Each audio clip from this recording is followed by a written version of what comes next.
Bueno, hoy nos vamos a ocupar de los alimentos y cómo esos alimentos se comportan cuando trabajamos con ellos.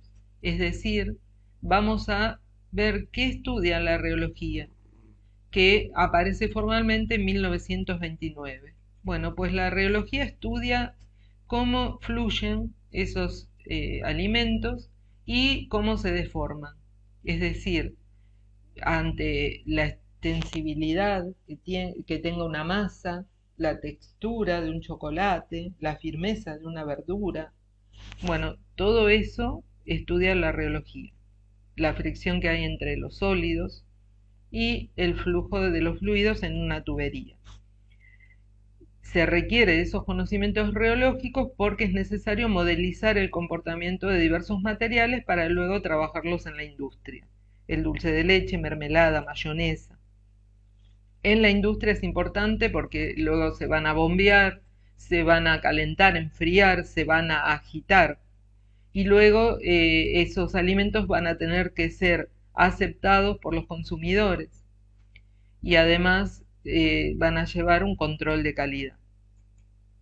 Los conceptos básicos a tener en cuenta entonces van a ser el esfuerzo de corte. El esfuerzo de corte, que lo vamos a llamar tau, es igual a la fuerza sobre el área. Pero nos acordamos que en física habíamos visto presión, que también era fuerza sobre área. La diferencia es que en física la fuerza era perpendicular al área. Acá no estamos hablando precisamente de presión, sino de esfuerzo de corte, y esa fuerza es tangencial al área. Vemos acá la mano que está aplicando esa fuerza, en el mismo sentido del flujo. Y las unidades sí van a ser las mismas porque es Newton sobre metro cuadrado, que es Pascal. Cuando se aplica esa fuerza, ese esfuerzo de corte, vamos a ver que las partículas o las capas que están cercanas a la fuerza, donde está aplicada la fuerza, van a ir con una velocidad mayor que las demás, debido al rozamiento entre capa y capa. Por lo tanto, va a haber una disminución de esa velocidad hacia el otro lado.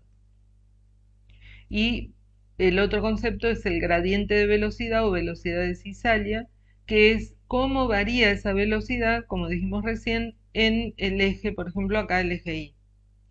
Las velocidades son diferentes para cada placa debido a la deformación. Y aparece la ley de Newton, que la ley de Newton nos relaciona ese esfuerzo de corte con la velocidad de cizalla, y la proporcionalidad es la viscosidad, que es la resistencia del fluido a moverse, a fluir. Y ahora vamos a ver qué es este signo menos. Bien, entonces, esta velocidad de cizalla tiene una unidad que es segundo a la -1, porque es velocidad metro sobre segundo dividido metro. Entonces nos quedaría segundo a la -1.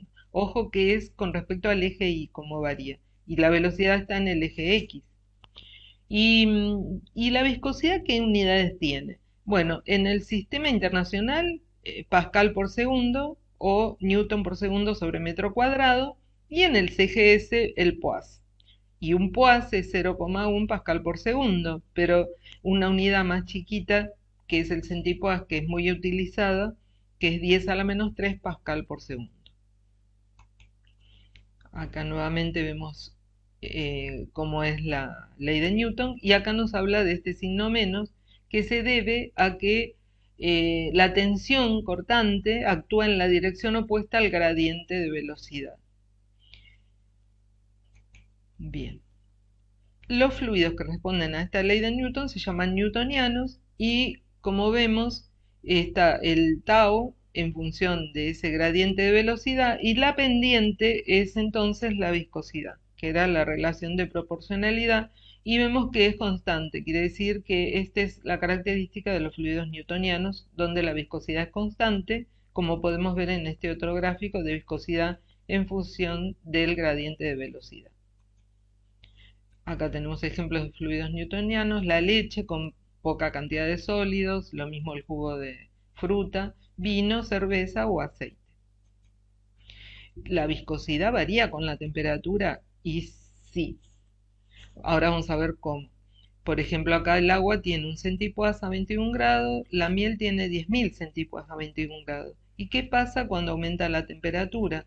Si nos basamos en la ecuación de Carrancio, que es similar a la de Arrhenius, que pudieron haber visto en química, en cinética. Esta viscosidad depende en forma exponencial de la temperatura.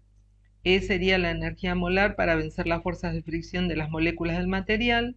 K es la viscosidad o consistencia cuando el tiempo tiende a infinito y R es la constante de los gases. Para los líquidos es inverso, es decir, a medida que aumenta la temperatura, la viscosidad disminuye porque se reducen las fuerzas de atracción o cohesión entre sus moléculas. En cambio, en los gases es inversa la viscosidad con la temperatura porque, perdón, es directa, quise decir, es inversa a los líquidos, pero la viscosidad aumenta con el aumento de temperatura. ¿Por qué? Porque las fuerzas no son muy significativas las de atracción, pero al aumentar la temperatura hay más vibración y entonces hay más choques y eso hace que la viscosidad aumente. Acá vemos cómo la viscosidad cambia con la temperatura. Y otra viscosidad que es importante es la cinemática, que es la relación entre la viscosidad absoluta o dinámica que vimos recién y la densidad del fluido. Es decir, que acá tenemos influencia de la gravedad. Y acá vemos las unidades. La fluidez es otro concepto importante que va a determinar, por ejemplo, en un chocolate el grosor de su cobertura, que sea crujiente, ¿sí? Que el palador lo acepte más, que nos guste más. Bueno, es la inversa de la viscosidad absoluta. Y entremos en tipos de flujo. Los dos extremos, que serían el laminar y el turbulento, ahora vamos a verlos. Bueno, cuando recién empieza a moverse el fluido, vemos que es achatado el perfil. Es achatado y plano porque las velocidades son prácticamente iguales a lo largo, a lo ancho, mejor dicho, de la tubería. Luego, a medida que crece la velocidad, empieza a haber más rozamiento cerca de las paredes y hacia el centro de la tubería hay mayor velocidad. Siempre, bueno, hay rozamiento entre las partículas, entre lámina y lámina, ¿sí? Pero es mayor en las paredes. Vemos que hay un perfil ya que es parabólico. Y luego, a mayores velocidades, puede llegar a un flujo turbulento, donde las partículas ya se mueven caóticamente, se intercambian entre sí y no son paralelas al eje de la tubería. Bueno, los fluidos que no responden a la ley de Newton son los no newtonianos. Por ejemplo, acá vemos que quiere salir el ketchup, no quiere, le estoy aplicando un esfuerzo y no sale. O la gelatina, ¿sí? También, que también depende de la temperatura, o la miel, bien. Estos fluidos son más complicados porque no responden a algo lineal, entonces su viscosidad. Entonces hay que ver cómo se bombean, qué equipos usar, qué intercambiadores, qué agitadores. En sí los fluidos newtonianos se clasifican en independientes del tiempo de duración del esfuerzo de corte y dependientes del tiempo. Y luego los viscoelásticos. ¿Sí? Acá tenemos sin esfuerzo de corte y con esfuerzo de corte. Pseudoplástico dilatante y plásticos. Pseudoplásticos. Los pseudoplásticos, a medida que aumentamos la velocidad o el esfuerzo de corte, son menos viscosos. Es decir, si esta línea es los fluidos newtonianos, la celeste vemos como la pendiente va disminuyendo. Y la pendiente era la viscosidad. Es decir, que no es constante la viscosidad, sino que disminuye con el aumento de la velocidad de cizalla. Leche condensada, mayonesa, mostaza. Ven cómo tenemos que hacer un mayor esfuerzo para que salga. O también, por ejemplo, el dulce de leche. Los dilatantes, a medida que aumenta la velocidad de cizalla, aumenta también la viscosidad. Ven como la pendiente acá aumenta. Por ejemplo, una masa que es pegajosa, la trabajo y se hace compacta. Es decir, desordeno la alineación de sus moléculas. Por ejemplo, soluciones de harina de maíz, almidón. Ven acá, por ejemplo, es una cierta composición de almidón de maíz con agua. ¿Ven? Acá es líquida y cuando lo aprieto es sólida. Puedo caminar arriba de ello que no me hundo. Si corro, ahora no, caminar no correr. Si camino me puedo hundir. es decir, fuerte tiene que ser la presión. Bueno, estos fluidos, los pseudoplásticos y los dilatantes, responden a la ley de potencia. Esta es la ley de Newton y fíjense cómo cambia. En vez de mu tenemos un K, que es el índice de consistencia, y este gradiente está elevado a la n, que es el índice de comportamiento del fluido, es decir, cuánto se desvía del newtoniano. Si n vale 1 es newtoniano, si n vale menos que 1 es pseudoplástico y mayor que 1 dilatante. Acá podemos ver que por ejemplo, este pseudoplástico, si unimos el inicio con el final de esa curva, tendremos una viscosidad aparente. Ya sabemos que no es constante la viscosidad. Acá vemos cómo va cambiando dinámicamente en cada punto de esa curva. Y podemos linealizar la ecuación anterior con logaritmo. Los plásticos necesitan de un esfuerzo de corte mínimo para empezar a fluir. Es decir, que luego de ese esfuerzo de corte se empiezan, por ejemplo, estos que son los de Bingham, se comportan como si fueran newtonianos, pero con un tau mínimo, espumas, margarinas, masas de churro.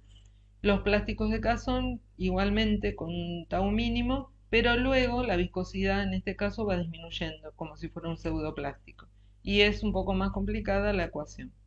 Por ejemplo, el chocolate fundido. Acá tenemos varios ejemplos de plásticos de Bingham y el de Casson, que es el chocolate. Bien, y el ketchup. Acá vemos cómo tiene que hacer mayor esfuerzo y luego empieza a fluir y no lo puede parar. Bueno, acá están todos juntitos los fluidos. Y ahora vamos a los que dependen del tiempo de duración de ese esfuerzo de corte, por ejemplo los reopécticos. Fíjense que a medida que aumenta el tiempo, ¿qué pasa con la viscosidad? Aumenta con el tiempo de aplicación. Es decir, no es que aumento el esfuerzo, sino que a un mismo esfuerzo, pero con más tiempo, empieza a aumentar entonces la viscosidad. Y luego dejo de aplicarlo y vuelve a su valor. Pero a veces queda con memoria, o sea, tiene una tendencia a conservar la viscosidad. Por ejemplo, acá la crema de leche, ¿sí? La batimos, o por ejemplo... Qué sencillo. Montar. Cuando esté montada, lo tapar el bacalao y hornear.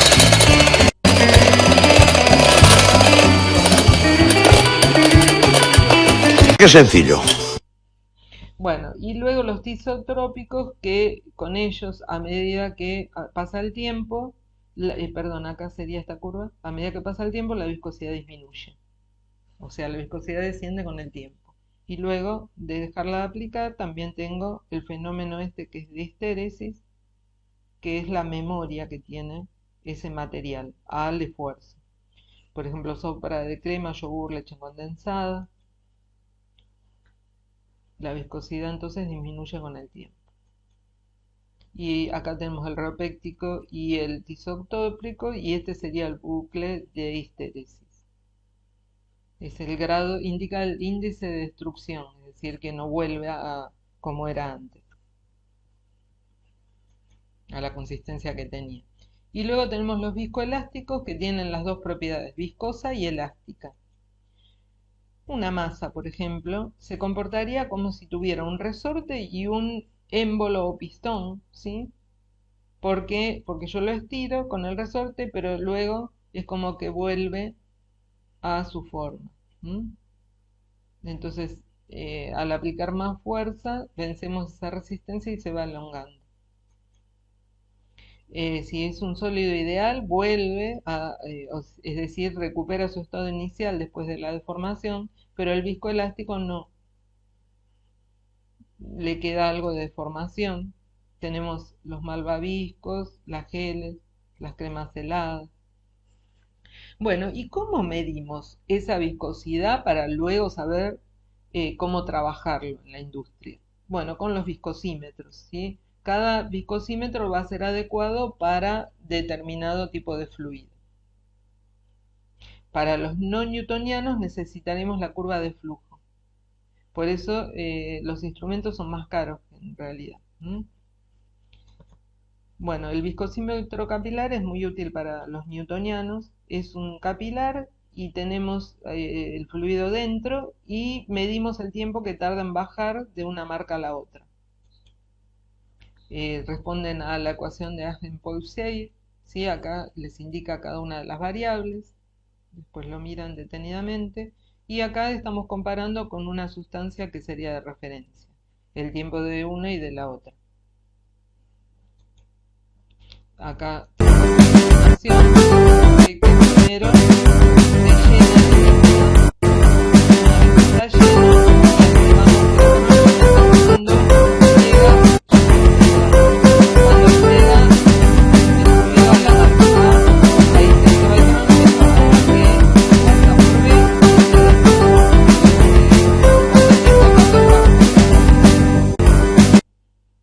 Bueno, este es el viscosímetro de forma móvil, donde hay una tetera que va cayendo en el fluido y se forma.